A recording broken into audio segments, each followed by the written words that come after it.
On today's Locked On Thunder podcast, the Oklahoma City Thunder wrapped up their media day. What did we learn, and how is this team handling expectations?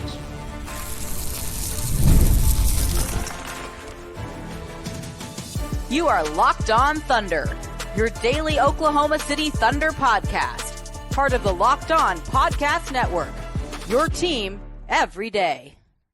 Let's get it going on the Locked On Thunder podcast, on the Locked On Podcast Network, your teams every day. Thank you so much for making Locked On Thunder your first listen every single morning, every single day. We're here for you talking Thunder basketball. Folks, what a day it was on Monday. A very long day, but a very fun day at Media Day. What did we learn? What was the vibes like? Is there anything new from Media Day? Plus, we'll get you set for training camp, which begins here in a couple of hours.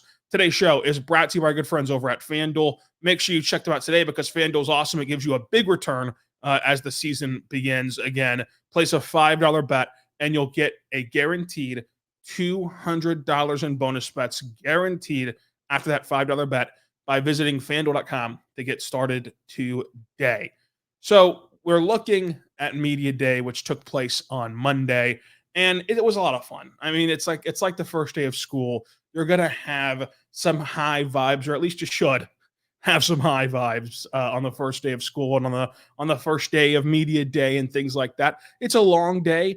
I can't even imagine how long it is for the players who have to go to a billion stations, have to scream into a camera, have to talk to different stations where you're getting asked the same questions over and over again. Like, I cannot even imagine how long that the process is for them. It's long for those of us just in the room conducting the one sets of interviews where they bring you the players to you.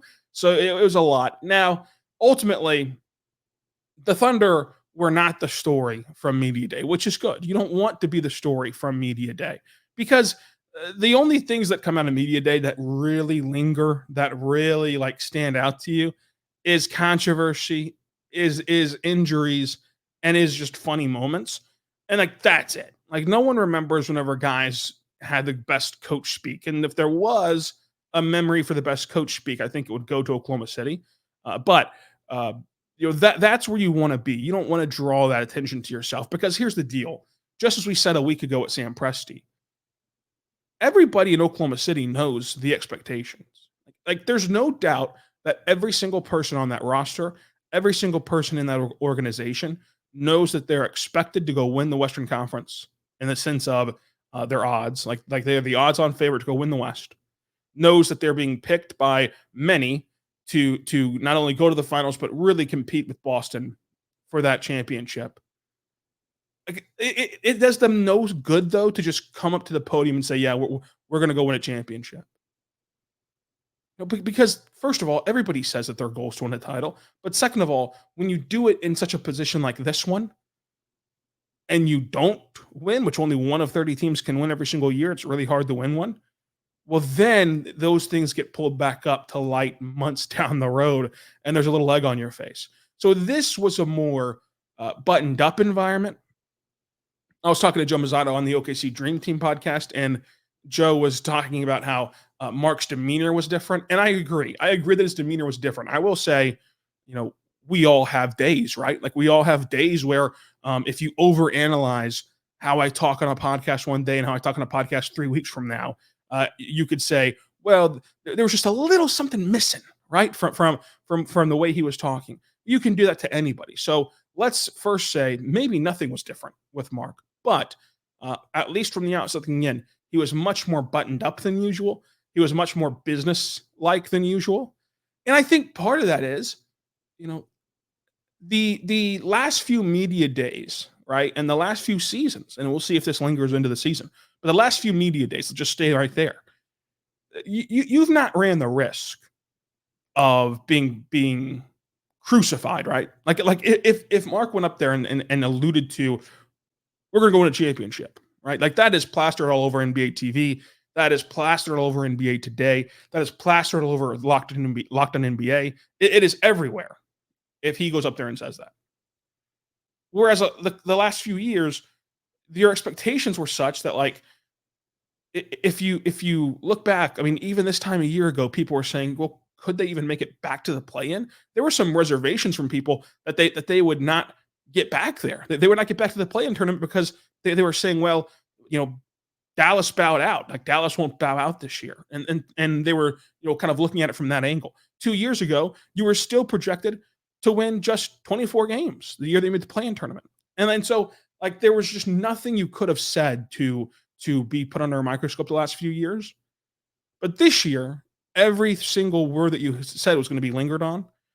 And I think that Mark put it simple. I think that this one quote was really good from him. Quote, every year you have a new team. This year's no different. Every year you go to training camp with the same goal to establish your on-court identity and build the habits you're going to need. That's what Mark said of training camp. So why do I think that quote is so important? For one, I think it goes back to, if you're talking about just on the court, X's and O's, I think it goes back to how important that roster turnover was over the last few years. Like, you think of Mark's career. When has he ever had a comfortable roster and a stable roster? It used to be a running joke that these guys would have in the offseason, they'd have 21 guys and they'd be cutting guys, they'd be trading guys, they'd be swapping guys, like they'd be doing all this different stuff. And like how much of the roster you could go every year at this time and look at the roster from the year before and like mark out 16,000 guys from that roster. So I say that to say this: Mark is no stranger to having to start over and having to reestablish things and understanding what it takes to get a team to gel. And so that's why he's been in this position to it ain't his first time to have to integrate two really good players, right? It's not his first time to, in training camp, now you've got to really start to center things around two new players that are going to be very important to you, because he's had to do that every single year. He had to bring in Josh Giddey, right, in 2021. And had to try to find a way to bring in Trey Mann, of course. In 2022, yeah, Chet got hurt, but you still were trying to figure out what to do with Oos. You're trying to figure out what to do with J-Dub. You're trying to figure out what to do with Jay Will. And then in 2023, you had to figure out, how are we going to get Kaysen, a lottery pick, Chet returning from injury? Like, how are you going to get these guys into what you're already doing, onto a moving train? So they've got a lot of experience trying to accomplish this goal. And so that's why I feel very confident in this team being able to, mesh Caruso and Hartenstein without really missing a beat. So I thought that was interesting. Now, other than that, Mark was very just professional. I mean, he went as far to say that he can't discuss roles because it would ruin the integrity of training camp. Sure, that's true. And to Mark's credit and to Sam's credit, the organizational synergy, there are some times where like a coach will say something like that. They'll say like, oh, we can't discuss roles. But then you keep asking the players, right? You keep asking them. And eventually a player cracks. No. Every single player on the roster said something to that degree of, training camp hasn't started yet, so I have no idea what my role is. Like, even down to like Dylan Jones and AJ Mitchell and those guys being asked about how much time you're going to spend with the blue. Like, what does that look like? Nothing, not even on the blue. Like the only person that like acknowledged that they're going to spend time with the blue was, of course, Mitchell on a two-way, Dukas on a two-way. Like, it was just, and of course Flagler. It was just zero idea about roles. And I'll give you a spoiler alert. They're going to practice in a few hours for training camp, and we won't know anything then, because that'll be the first day of training camp, right? So it's going to take a while to really understand what these players' roles look like. And I think that the Thunder are genuinely, like, there's one side of the coin where they genuinely don't know. Like, they don't know how this is going to work, and they are open-minded. And it was funny to hear that Chet really was preaching that this team is open-minded and they're not going to be shut off to anything. And Isaiah Hartenstein was preaching that he'll do whatever it takes. He'll be bought into whatever role is necessary on this team.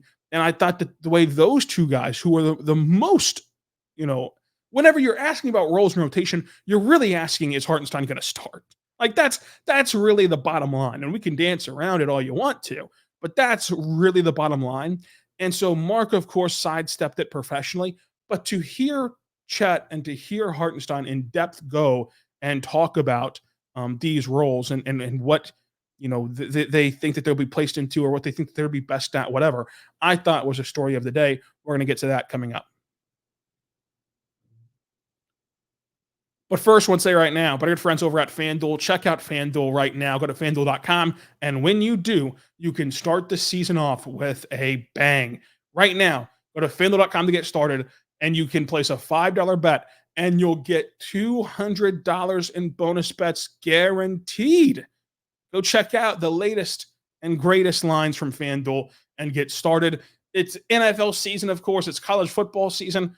But if you're only into basketball, you can already place some wagers on basketball. Not only can you predict who will win the West, who will win the finals, but you can also go there right now and bet on opening night. The Thunder are 2.5-point underdogs in Denver on opening night. Go check that out today. When you place that $5 bet, you'll get $200 guaranteed. We're back on the Locked On Thunder podcast, on the Locked On Podcast Network, your teams every day. Thank you so much for making us your first listen every single morning, every single day. We're here for you, talking Thunder basketball. Subscribe for free across all podcasting platforms, including on YouTube. Make sure you check out Locked On NBA for the national show every single day. Check out Locked On NBA, wherever you get your podcast from. Now, let's discuss Media Day in further detail. We've talked about Mark. Let's talk about Chet and Isaiah Hartenstein. I thought that Chet and Ihart said all the right things about the starting lineup. Again, Chet was very much preaching that the Thunder are never going to close their mind off to something. They're never going to, be closed-minded, that they're going to trust coach. And Ihart was saying the same things. Ihart says he does not care at all if he's a starter or if he's a bench player. And that he said, whatever role that coach puts out there for all of us, we've all got to buy in. We're all going to buy in to whatever that role is. And I thought that was just interesting because we've seen before, even in Oklahoma City, like we can loft up the organization, rightfully so. These examples are few and far between. But even this organization had a situation where Carmelo Anthony was asked the same thing, and Carmelo Anthony did not give coach speak. He did not give an answer that was satisfactory, so to say, of the who me stuff. It was not a coach speak answer. And you can say, well, that's Carmelo Anthony. This is Isaiah Hartenstein. That's true. Like Carmelo Anthony is on a different stratosphere than most players, but especially than Isaiah Hartenstein. But Isaiah Hartenstein's a guy who just signed a 3-year, $87 million contract. And so, without knowing anything about Isaiah Hartenstein, in terms of like his personality, you could have seen a world in which he says, they just paid me $87 million and you think that I'm going to come off the bench? But he didn't say that. He said that he's going to do whatever it takes and he's comfortable coming off the bench and he doesn't mind coming off the bench, and whatever they think is best, he's going to buy into. And to have that assurance from Ihart, to have that assurance from Chet of like whatever the best decision is for the team is what we're going to do, I think just puts a big stamp on the only thing these guys truly care about is winning. And they know how special this group is. They know how special this group can be, and they just want to go win. Another example of this was that Shea not only called expectations fun, but whenever he was asked right off the top, what are your personal goals this year? And you can't say to go win a championship because that's everybody's goal. He said that his goal is to hit a certain amount of number of reps pre and post practice, and is to take it upon himself to bring in Ihart, bring in Caruso, bring in these new guys, and keep that bond, keep that chemistry as high as it was last year, keeping that chemistry high. That was his personal goal. It wasn't to go have a 50-point game. It wasn't to go get over the hump and win MVP. It wasn't to be named an All-Star again, first team All-NBA again. It was to keep the chemistry and camaraderie high. It was to hit certain goals in practice. And this is a guy who in the past has talked about how he has a personal list of I want to go make All-NBA. Yeah, I want to go win MVP one day. Yeah, I want to go win a championship and finals MVP. Like, this is a guy who's admitted to those things being personal goals as well. But in this instance, in this season, in this media day, he discussed, well, I just want to keep the chemistry high. Because none of that matters. For as young as this team is, like their superstar has done it all in a way of like he's been top 5 in MVP twice in a row. Like that feels like something that he, of course, has the ability to go get just by playing it at his current rate. He's been first team All NBA a couple times. He's been, in this stratosphere of superstar to where all that matters now is finally winning in the postseason. And I say finally, they've only had one opportunity to win in the postseason. They got to the second round, and they played a very competitive second round, by the way. But I think that the vibes are just different to where it's just go win. Like go figure out the best way to win. Going back to iHeart, I thought it was interesting to hear him talk about how his floater came about with his dad and like developing his game back with his dad. Because iHeart's 26 years old. And that's not old at all, but it is kind of right in that middling ground of what big men were thought of. Are we really gonna like back when iHeart was in high school and younger, there were still debates and questions. Are we really gonna transition and are we really going to build bigs this way? Where they are playing with guard-like skills, where they're stretching the floor, they're doing these different things. And he gave his dad credit for making him go out there and practice a floater to get over smaller defenders, to practice his handle, to develop these guard-like skills. So I thought that was interesting. That, like he was ahead of the curve on that. And then Lou Dort acknowledged he needs to be better at the rim. It was just good to acknowledge that. I thought I asked him about it. I asked him, that he was really efficient last year overall. It was his career high at the rim. But I imagine you still want to get better at that. Kind of like, what's the process of working on rim finishing? Because it's simple. He said, get in the gym, but it's really not that simple. Of like, these guys are all going to go 100 for 100 on layup lines, right? And that's technically finishing at the rim. But like, what does it take to try to simulate and try to improve at finishing at the rim? Because it feels like the only real test for if you can finish at the rim is going into an NBA game and driving to the rim. But I know that they have different tools and these like padded sticks and everything that they have. Like what does it look like to try to improve at the rim? And he acknowledged, hey, it's just getting in the gym, just working, and that it is an area where he really hopes to get better at. So we'll see. I mean, if he takes that step, he's truly efficient at all three levels, and it would be a big deal for the Thunder's offense. Again, Shea talking glowingly about expectations and how fun it is to have them, I thought was good. Him talking about the chemistry was good. I also thought that, like him speaking of iHeart, and again bringing up the iHeart potential shot. If you've listened to this show, you know that I'm like a holdout on Isaiah Hartenstein becoming this otherworldly three-point shooter. I don't believe he's just going to magically waltz in and shoot 63% or better. I'm sorry, not 68% or better, 36% or better, or shoot 40% on like 4 threes a night. I've not gotten there with Hartenstein. I understand that the Knicks didn't let him shoot and that he can shoot, but I look at that Clippers year, which was like 14 for 30, where he was shooting in garbage time and blowouts. And I think, well, yeah, he can do that for sure. And he can probably do a little bit more than that because you're going to naturally have an offense that is built around getting the big man shots from outside. But hearing Hartenstein talk about shooting, back in July, hearing Sam talk about shooting back in July, hearing Shea talk about how his game's not done yet and he believes in that jump shot. I don't know. I've moved off the position of like it's not going to happen or I don't think it's going to happen. I'll put it to you like this: if before I was at like, hey, there's only a 20% chance that iHeart becomes a good shooter, I'll bump it up to 25-30 after hearing Shea, and we'll see. I can promise you this though: when we step foot in Thunder Ion here in a little bit and start recording these guys at training camp, there will be a billion videos of Isaiah Hartenstein shooting threes. Like if he's one of the guys still shooting around afterward whenever we're let in and he's shooting threes, every single person will be plastering Hartenstein 3-point videos. I thought that was really good, and I thought that just the way that the main guys and that's no discount to the rest of the roster, but like Chet and J Dub and Shea, and iHeart and Caruso and Dort and these guys, like the way that they talked about the situation at hand, I think that sets the tone for the rest of the roster, just like Mark sets the tone for them, just like Sam sets the tone for Mark and them. Like it just is a chain reaction to how well the Thunder handled this scenario.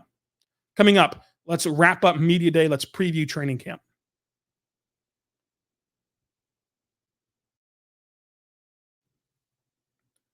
We're back on the Locked On Thunder podcast, on the Locked On Podcast Network, your teams every day. Thank you so much for making us your first listen every single morning, every single day. We're here for you talking Thunder basketball. Folks, subscribe to Locked On Thunder anywhere you get your podcast from, including on YouTube. And check out Locked On NBA for your national basketball podcast. We'll have more for you coming out this season. It's going to be a ton of fun, so subscribe right now.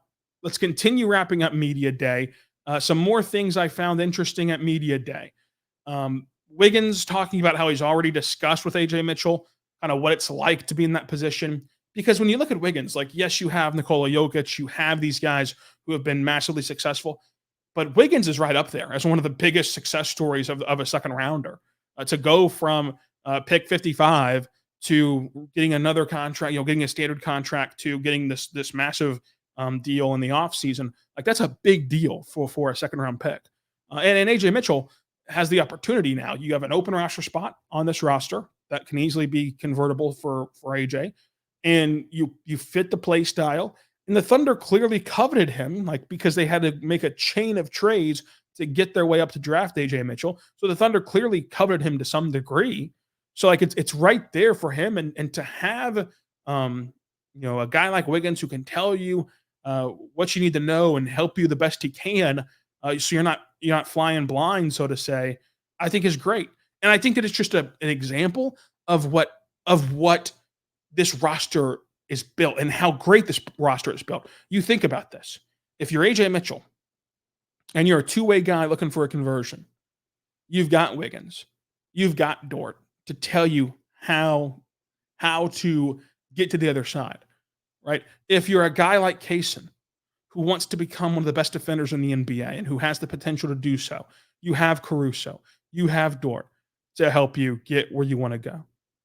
If you're a guy like J-Dub and Chet, and you want to go to the next level as rising stars to superstardom, you have a guy like Shea, who worked his way up, who people questioned, is he even an all-star? Then once he became an all-star, said that's his ceiling. And now he's a top 5 player in the league.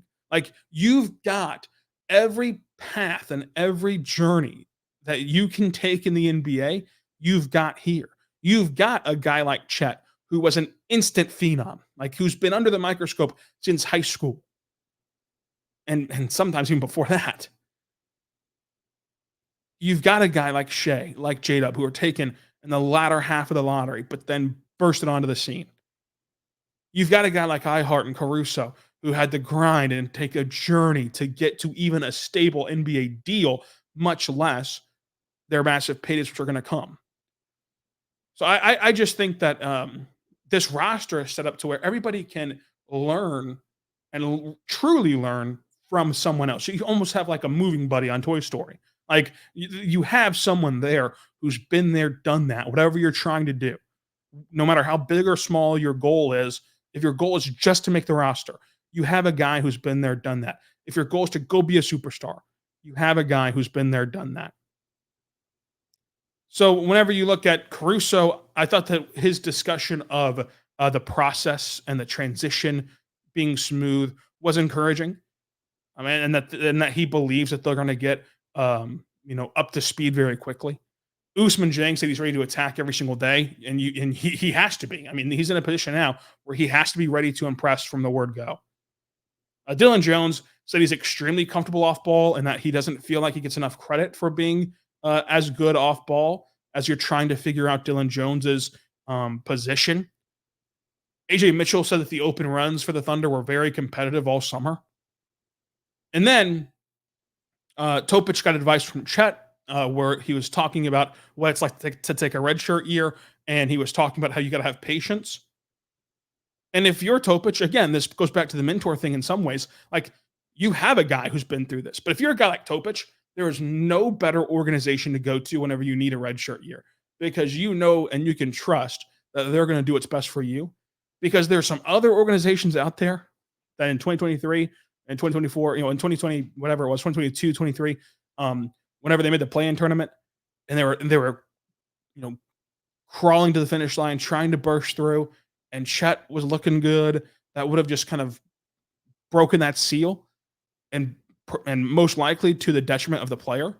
But they didn't. They remained patient. Chet remained patient, and it worked out in the end. Like, the organization is going to put the player first, and I think that that's just great for Topic, and it's great to have Chet and to have Collison and have these guys in this organization who have been in your shoes before, and can really help you through the trials and tribulation of what you're going through. So Media Day was really fun. I think that one of the funniest aspects of Media Day was Cason Wallace, whenever he was asked about putting on more bulk to his frame. And he said, yeah, it's because of last training camp. Last training camp, I came in and Shea was bumping me around all training camp. And so I said, it's not going to happen again. So he puts on this bulk and he says, Shea will not bump me around at training camp. So we'll see how those battles have gone at training camp here pretty soon. Training camp will begin on Tuesday. They'll practice all throughout the week. It'll lead up to Monday, where they tip off preseason in San Antonio. So make sure you go and check that out. On Twitter, we'll have the updates at Ryland_Styles. On SI Thunder, we'll have the updates. And of course, on Locked On Thunder. So make sure you go check us out everywhere in the world. Until next time, be good and be good to one another.